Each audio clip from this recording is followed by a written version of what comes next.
Hello. My weather app says it's like 75 degrees with 15-mile-an-hour winds today, so might have to dull the audio down. We're gonna do some commentating over it, so I'll give that job to myself in post-production. And for now, let's throw some discs, film a whole round, and see how we do. Hello, everybody. Miles Miller back at it again on the YouTube channel. Today, I am very excited to commentate a round at Rolling Knolls in Elgin, Illinois. This is what I would consider my home course. It's about 15 minutes from where I reside, and I like the mix of somewhat easy, somewhat mediocre, and somewhat hard holes on this course. So I was really excited to test myself on camera and put together a round for the YouTube channel. So without further ado, let's jump right into hole one. The pins are mixed to some longs and some shorts. So hole one is in the long, 290-ish feet. So we're going with a Leopard 3, trying to hit this center right gap. And flipped it over just a little too much. So we're gonna have some scramble shot out of these trees here. I don't even remember if I was trying to make this shot. I could very well have just been trying to pitch out. I mean, if I'm going with a scuba, it had to be rough. So pitch out, take a par, nothing too bad. Now the second hole here, there's this gap between the trees. It's about 360-ish feet. I'm really guessing here, but we throw a pretty perfect shot. I don't think I've ever thrown a disc this close to this long basket before, but the Vapor Enigma at least, is one of my favorite drivers right now, so I guess I had the confidence and it really paid off, and I got that pretty hard birdie, I would say. So hole three here. The pin is usually where that little hill is, but I'm pitching out to right in the front of the hill. How is it dragging that around? Not too bad? And end up yanking it a little bit, trying to play this for a 3. So now I've got some weird approach that I decide I'd rather throw a forehand roller out of bounds. So we're going to have to somersault over to the path, which is OB, take an OB stroke, and try to save our bogey here.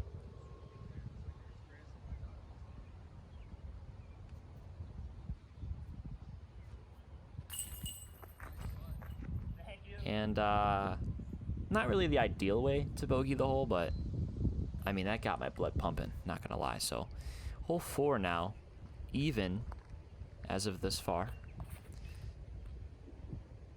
Going with a Maestro, usually a somewhat stable disc, but this one's very beat up, so it flipped over actually just a little bit, and that tree gave me a pretty favorable kick down. And even though it is a little bit windy, I do manage to make what I think was about a 15-foot putt for the birdie. So this hole uphill, I think it's about 370 feet, playing a little bit more than that because of the uphill, throwing the flippiest driver in my bag, a seasoned pro turn at that. Pretty straight, nothing really to complain about, but now we have to throw this over the branch. And although it was a pretty valiant effort, didn't really give me much, so still have this for par.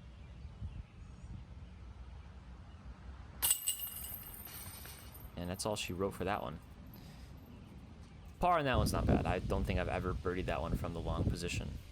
So now, hole 6, it's like a 360-ish foot straight shot that I decide I'd rather take a detour into the trees on the right and have to throw some flick out. Trusty Anvil, always coming to the rescue, super stable 4-speed. Now I've got this for par.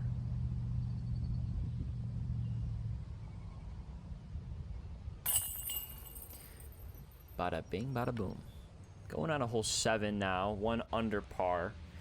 The putter is feeling pretty good as of right now, so we're gonna try to keep the good vibes going here. We're throwing a Thunderbird. It's about 270 feet uphill, and that was one of the best drives I've ever thrown in this hole. So gonna tap that birdie out, quickly head on to the next hole. Hole 8 is a downhill left to right par 4, trying to turn this one over to match the fairway. We do turn it over, but it's a little too high, so my Enigma ends up fading out a little bit too far left, and I'm out of frame here. I'm very sorry, but throwing a zone here, and it's way too short. I think I had about 220 in, and I threw it like I had about 150 in. So now I have like a 60, 70 footer. Might be a little closer. I'm not sure, to be honest. But that was yanked.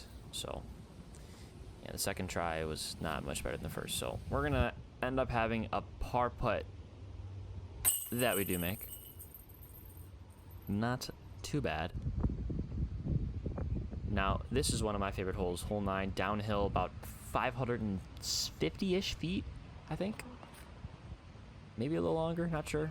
But we're trying to flip over this Savant, and it flips over enough to where I'm not too far off the fairway here on my second shot. Got about 280 in, throwing a Thunderbird. And that one's about pin high, so now we have this for birdie.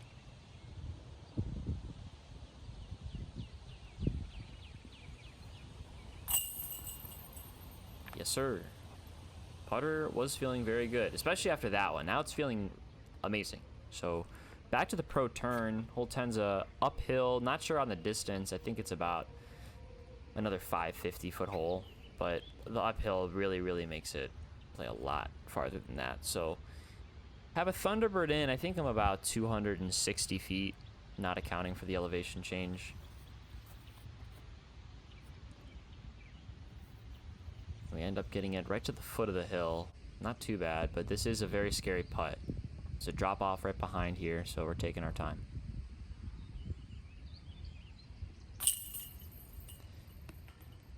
And I will take that any day of the week. It's a good birdie putt on hole 10. Now we're going to go on to hole 11.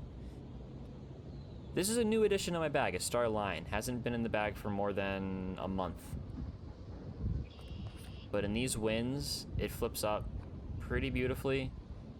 And the pin is just to the left of where my disc landed. I think that was about a 270-foot hole. And it is going to be a birdie as well. Birdie hole. Now to hole 12. I have aced this before, but that doesn't make it any easier the next time I step onto the tee. And the nerves got to me, threw it a little too high. Thankfully, it's still somewhat in the fairway. So I do have a putt at this still for birdie.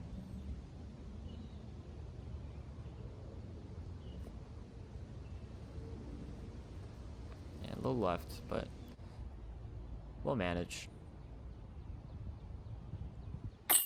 We're confident. We make those comebacks. We make them twice. We're that confident.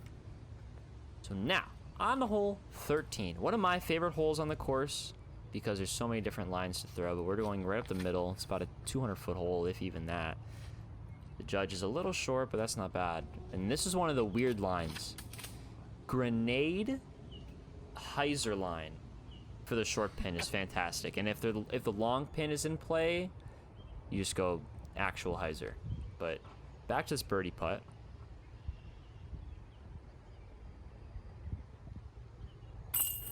Squeak that one low right.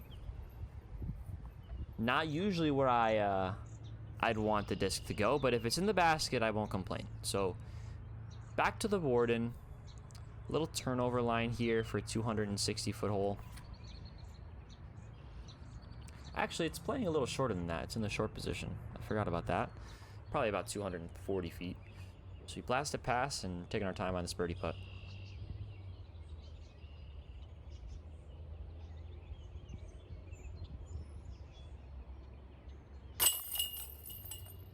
Putt was feeling good today. Really good. 4 under through the last 5. Let's see if we can keep the momentum going. This is probably a 200-foot flick hole.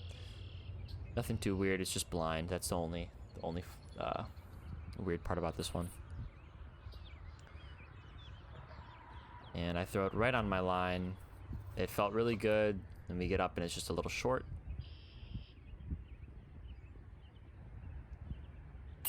But nothing a miles on fire can't handle. 5 under through the last 6. Trying to make it 6 through 7 on hole 16 here. Not too hard of a hole. The distance is not a problem at all, so I'm just going with a flick PD2 for placement. So right after you get around this tree, it's pretty much dead straight. So I have about 240 left. Going with the judge. And this looked really, really good when I watched it back on camera. Flashing the chains, and I get up and it very well could have been a foot or two from hitting metal. But we're gonna have to try and tap this birdie out. I mean, did you think I'd miss? No, I don't want to get that cocky. I could definitely miss those, but we made it this time. On to hole 17. This one I play for a 3 when it's in the long position. We end up throwing this way too low. I'm just happy I didn't go over the path right OB, so now I have about maybe a 160 foot shot. Just going with the judge. And it is starting to rain. And now the rain has stopped. It's like I'm living in Florida or something. But that one it wanted to squeak out, but it did not. So we're going to take a par on 17 and go on to hole 18, back with the Warden. See if we can throw one last good shot here.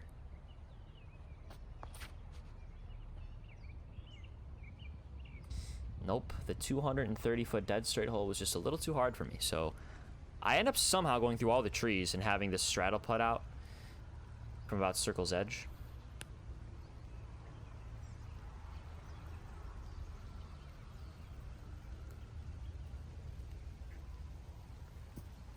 That one didn't go in because I forgot to throw my second shot first. That would have been a good birdie to end on, but alas, we could not get to them all. End on a par, not too bad. This is perfect timing because it just started like actually raining. It was drizzling a little bit on 16 and 17, but now it is raining. So glad I can get that round in. So yeah, that's rolling Knolls. That was a really quick round, honestly. I've never recorded a round and edited together so quickly, but I like what I did today. 9 under is absolutely mint for a round that I've filmed. I think my best is 12 under, and I've hit 10 under like a time or two. 9 under's very good. I'm not at all sad with that. The bogey on hole 3 could have been better, but I mean, we had some good throws, so it was well worth it. And we had the opportunity to hit that nice putt, so anything for the content. But again, thank you guys for watching. I appreciate it. I'm hoping to upload some more videos very soon. As always, disc golf is something I'm very passionate about, and I'm not stopping anytime soon. So like, comment, subscribe, and I'll see you guys soon.